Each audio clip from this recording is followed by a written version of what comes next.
Hi guys, welcome back to Nick service creation. నేను ఇవాళ రావులపాలెం కుండ బిర్యానీ ఎలా తయారు చేసుకోవాలో చూపిస్తున్నాను అనమాట. చాలా బాగుంటుంది. ఈసారి మీరు ఎప్పుడైనా రావులపాలెం వెళ్ళినప్పుడు ఈ బిర్యానీ తయారు చేసుకోండి. దీని టేస్ట్ చూసి మీరు రావులపాలెంలో టేస్ట్ చేయండి. సేమ్ టేస్ట్ ఉంటుంది, కొంచెం కూడా తేడా ఉండదు అనమాట. సో పక్కా కొలతలతో రావులపాలెం కుండ బిర్యానీ ఎలా తయారు చేసుకోవాలో చూపిస్తాను, వచ్చేసండి. ఫస్ట్ నేను 1 కిలో చికెన్ అయితే తీసుకున్నాను. అందులో 1 కిలో చికెన్కి 1.5 స్పూన్ సాల్ట్ అయితే యాడ్ చేస్తున్నాను. నేను 1 స్పూన్ కారం,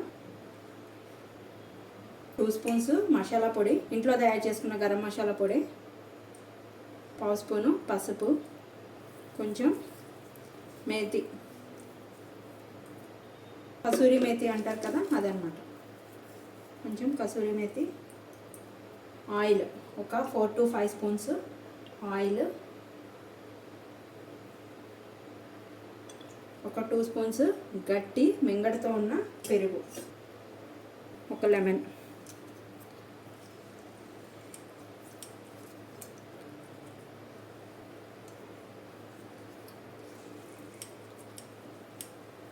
ఒక స్పూను అల్లం వెల్లుల్లి పేస్ట్. ఇవన్నీ కూడా వీటికి మొత్తం చికెన్కి పట్టేలాగా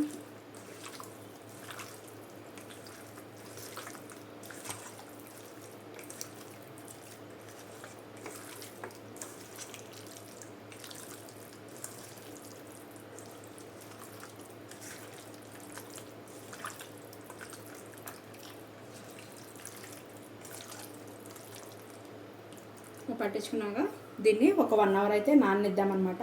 పక్కన పెట్టేసుకుంటున్నాను. ఒక 1 అవర్ అయిపోయింది. చికెన్ కూడా మొత్తం కూడా మ్యారినేట్ అయిపోయింది అనమాట. ఫస్ట్ పొయ్యి వెలిగించుకొని కుండను అయితే పెట్టేసుకుంటున్నాను.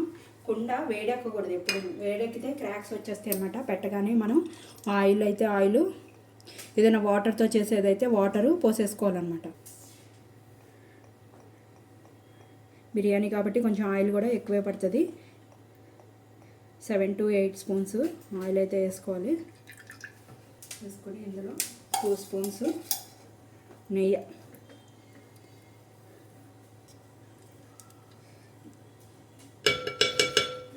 ఇందులో 2 బిర్యానీ ఆకులు, 4 లవంగాయలు, కొంచెం మరాఠీ మొగ్గ, 2 అంగుళాల దాల్చిన చెక్క ముక్కలు 2, ఒక అనాస్పు ఇలా రేకుల్లాగా చేసేసి వేసేసుకోవాలి.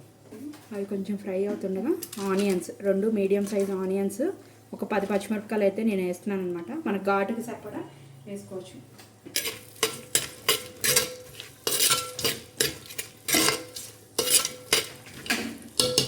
ఆల్రెడీ అందులో 1.5 స్పూన్ సాల్ట్ అయితే వేసాం కదా. ఈ రైస్లోకి నేను 2 స్పూన్స్ అయితే సాల్ట్ యాడ్ చేస్తున్నాను ఇందులో. తర్వాత టేస్ట్ చూసుకుని అడ్జస్ట్ చేసుకోవచ్చు. 1 స్పూను కారం,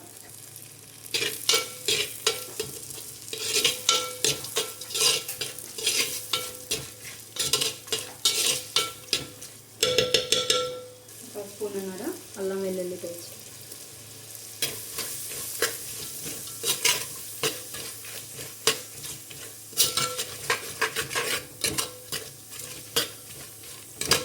నేను కేజీ చికెన్కి కేజీ బాస్మతి రైస్ అయితే తీసుకుంటున్నాను. ఇవి అన్ని మధ్య లోపల బాస్మతి రైస్ని కూడా కడిగేసి పక్కన పెట్టుకుంటే కొంచెం నానతాయి అనమాట. దీని మీద మూత అయితే పెట్టేసుకుంటున్నాను. నేను కేజీ చికెన్ తీసుకున్నాను కదా, కేజీ రైస్ వేసుకుంటున్నాను అనమాట. ఈ స్మాల్ కప్పు దీంతో 6 కప్స్ వేస్తే కనుక కేజీ రైస్ అవుతాయి.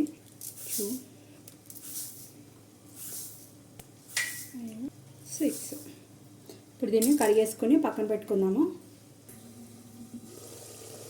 ఆనియన్ కూడా మగ్గిపోయింది.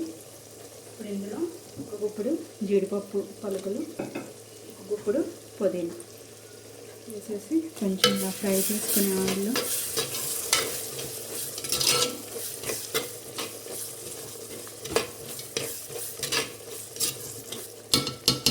మనం నానబెట్టుకున్న చికెన్ ఉంది కదా, అది ఇందులో వేసేసుకుందాం.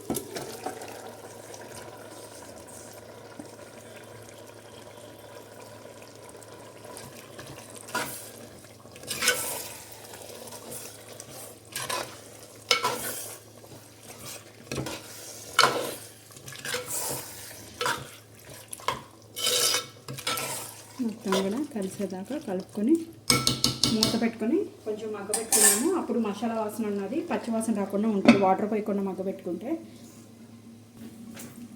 చూసుకున్నాము. చికెన్ చూడండి ఎంత జ్యూసీగా ఉందో, చక్కగా ఉడుకుతుంది. దాంట్లోంచి కూడా వాటర్ వస్తున్నాయి అన్నమాట. సో ఈ విధంగా అయిన తర్వాత నేను రైస్ కుక్కర్ కప్పుతో తీసుకున్నాను కదా రైస్, ఒక కప్పు రైస్కిను కప్పున్నర చొప్పున నేను 6 గ్లాసులు వాటర్ అయితే తీసుకుంటున్నాను.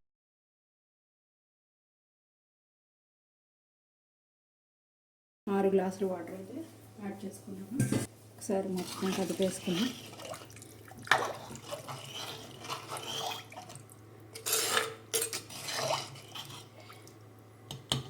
అసలు మొత్తం కాగాలి. ఇప్పుడు టేస్ట్ చూసుకుందాం. ఉప్పు ఏమన్నా పడితే ఉప్పు కారం అన్నీ ఇప్పుడే అడ్జస్ట్ చేసుకోవచ్చు. నాకు కొంచెం సాల్ట్ పడుతుంది, 1 స్పూన్ సాల్ట్ అయితే యాడ్ చేసుకుంటున్నాను. మీరు టేస్ట్ చూసుకుని దాన్ని బట్టి అడ్జస్ట్ చేసుకోండి.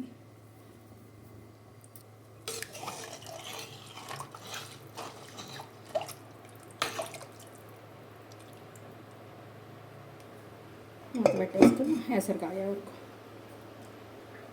చూసుకున్నాం. ఎసరు కాగిందేమో, ఎసరు కూడా కాగిపోయింది. ఇప్పుడు సన్నగా కట్ చేసుకుని కడుక్కున్న కొత్తిమీర కూడా ఇందులో యాడ్ చేసేసుకున్నాం. ఎసరులో వేసుకుంటే ఏమవుతుంది అంటే మొత్తం కూడా కలుస్తుంది అన్నమాట.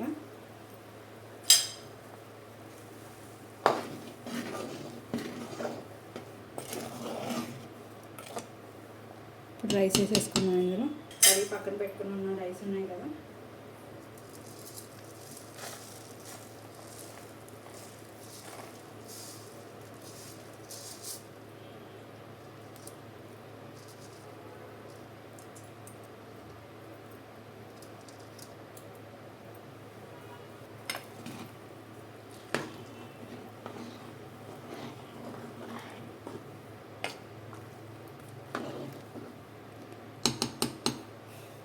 కుక్ అయ్యే వరకు కూడా హై ఫ్లేమ్లోనే ఉంచుకోవాలి. మూత పెట్టేసుకొని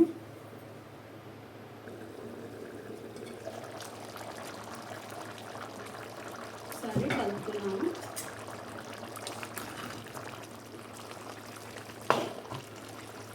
చూడండి ఎసరు కూడా అయిపోయింది. ఇప్పుడు గ్యాస్ని మీడియం ఫ్లేమ్లోకి అడ్జస్ట్ చేసేసుకొని మూత పెట్టుకుని నీట్గా మగ్గిపోతుంది అన్నమాట.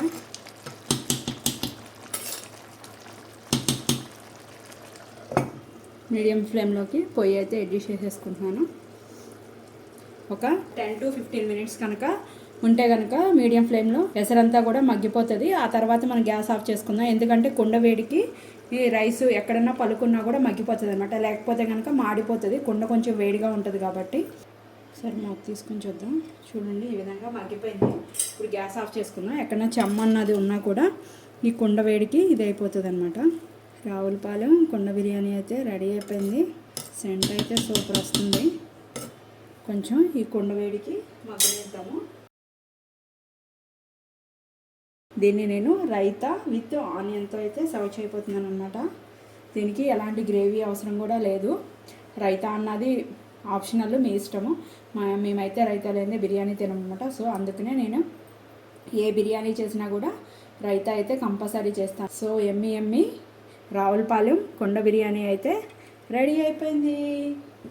చూడండి ఎంత ఎమ్మీగా ఉందో, చూడడానికి కూడా ఎంత కలర్ఫుల్గా ఉందో. రావులపాలెం కుండ బిర్యానీ మీరు కూడా తయారు చేసుకుని టేస్ట్ ఎలా ఉందో నాకు కామెంట్ చేయడం అయితే మర్చిపోకండి. మీరు ఫస్ట్ టైం కనుక నా ఛానల్ చూసినట్టయితే సబ్స్క్రైబ్ చేసుకోండి. ఫ్యూచర్ వీడియోస్ కోసం బెల్ బటన్ ప్రెస్ చేయడం అయితే మర్చిపోకండి. మీ ఫ్రెండ్స్ అండ్ ఫ్యామిలీ మెంబర్స్కి కూడా ఈ వీడియోని షేర్ చేయండి. Thank you guys.